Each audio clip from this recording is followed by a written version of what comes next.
Chapter 5. Competition. Noun. Rivalry in the marketplace. Dinner that night at the Treskys was quiet, so the explosion that followed seemed especially loud. It was Jesse's turn to clear and scrape the dishes, Evan's turn to wash and stack. Evan looked at the pile of dirty dishes on his left. Jessie was ahead. She was always ahead when it was her turn to clear, but tonight it felt like she was taunting him. To Evan, every plate scraping sounded like, can't keep up, can't keep up. Evan was scrubbing the casserole pan when Jessie stacked the last dirty dish by his elbow. Then she stuck her hands under the faucet to rinse without even saying excuse me, and shook her hands practically right in Evan's face, and said, so how much money did you make? That was it. He couldn't hold it in any longer. Why'd you do it, huh?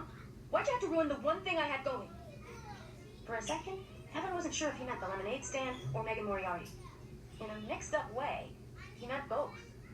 And there was no way he was going to tell Jessie that after paying back his mother for the 4 cans of lemonade, 1 can of grape juice, and 1 bottle of ginger ale, she'd been pretty irritated when she came down from the office and there wasn't a single cold drink in the house. He had walked away with $2.11. On top of that, he was pretty sure Scott had kept the $5 bill they'd earned. Well, what was Evan supposed to do? Ask Scott to turn his pockets inside out? Evan hadn't kept track of the sales, so he couldn't be sure. Why'd I do it? Why'd you do it? Why'd you invite that jerk over for a lemonade stand? Shouted Jessie. And how come you wouldn't let me play? You're the one who was mean. You're such a show-off, said Evan. You always have to let everyone know you're the smart one. I wasn't showing off. I was just trying to have a little fun. Is that against the law? You won't do a lemonade stand with me? Then I won't do a lemonade stand with you. I'll do one with my friend Megan instead. You cannot be her friend. You cannot be her friend, shouted Evan. Why not? Because you're a little kid. You don't even belong in the 4th grade. And because you're just an annoying show-off pest and no one likes you. The words felt like disgusting spiders running out of his mouth. They were horrible, but it felt so good to get rid of them. Then Evan saw Jessie's lip tremble. Uh-oh. Jessie was a howler.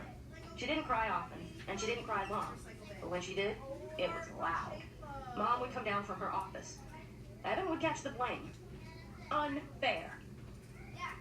But Jessie didn't let loose. Instead, she stood as tall as her runty height would allow and said, Megan likes me. She invited me over to her house tomorrow. We're going to make another lemonade stand and earn twice what we did today. Oh, that was it. She was going to ruin everything. Show him up right in front of Megan, even before the school year started. Make Megan think he was just some stupid loser who couldn't even beat out his baby sister at a lemonade stand. Evan boiled over. I wouldn't count on it, Juicy, he said. Jessie hated that nickname, and Evan only used it when he had to. I'm going to have a lemonade stand every day until school starts, and I'm going to earn $100, and by the end of summer, enough for an iPod. Oh, please. Like you could, if you even wanted to, said Jessie. Megan and I already made $12 each today. We could have $100 like that. Jessie snapped her fingers. And then what? Said Evan. You'd lock it up in your lockbox and save it till you were 50 years old. You're the biggest miser on this planet. Jessie stiffened up. Her mouth made a funny O. But then she put a hand on her hip and smirked at Evan. For your information, I'm going to make a $100 donation to a charity. Evan snorted. Yeah, right. What charity? There was a long pause, and then Jessie said, as smooth as whipped cream, the Animal Rescue League. Megan and I talked about it today. You don't even like animals, said Evan. Everybody likes animals, shouted Jessie. And I'm going to give them $100, so you can't ever call me a miser again. I hope I never have to talk to you again, shouted Evan. Hey! A sharp voice called from the stairs. Mrs. Tresky had a pencil stuck in her hair and a worried look on her face. I could hear you two all the way in the attic, with the air conditioner on high. What's up? Evan looked at Jessie. Jessie looked at Evan. They had taken a vow, a spit vow. Ever since Dad had gone, they had vowed not to fight in front of Mom. It made her sad. Sadder even than when Dad left. Nothing, said Evan. Nothing, said Jessie. Mrs. Tresky looked at the two of them. Come on, out with it. What are you two yelling about? It wasn't a fight, Mom, said Evan. We were just joking around. Yeah, said Jessie. We were goofing. Sorry we got you out of your office. Mrs. Tresky looked at both of them with her laser eyes.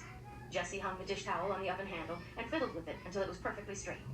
Evan bent over the casserole pan and scrubbed it as if his life depended on it. He scrubbed so hard, his elbow bumped the fruit bowl. A A cloud of fruit flies rose into the air and then settled back down. "Oh, God," said Mrs. Tresky. "Would you look at those fruit flies?" Her shoulders slumped. "All right. Well, I'm going back up. Can you guys handle showers and reading, and then I'll be down to tuck and turn off lights?" "Sure, Mom," said Jessie. "No problem," said Evan. Mrs. Tresky disappeared upstairs.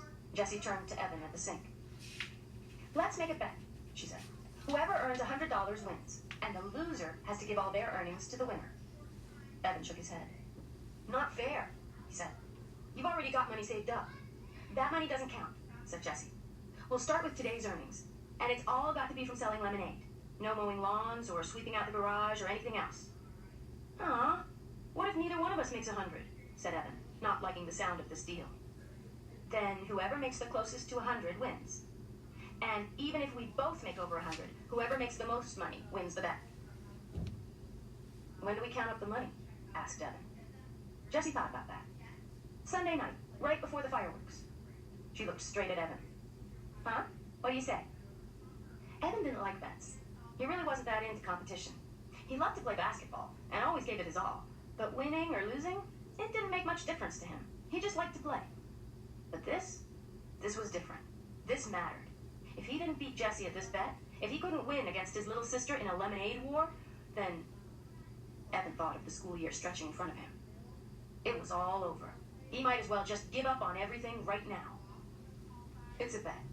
$100 by Sunday night. Winner takes all."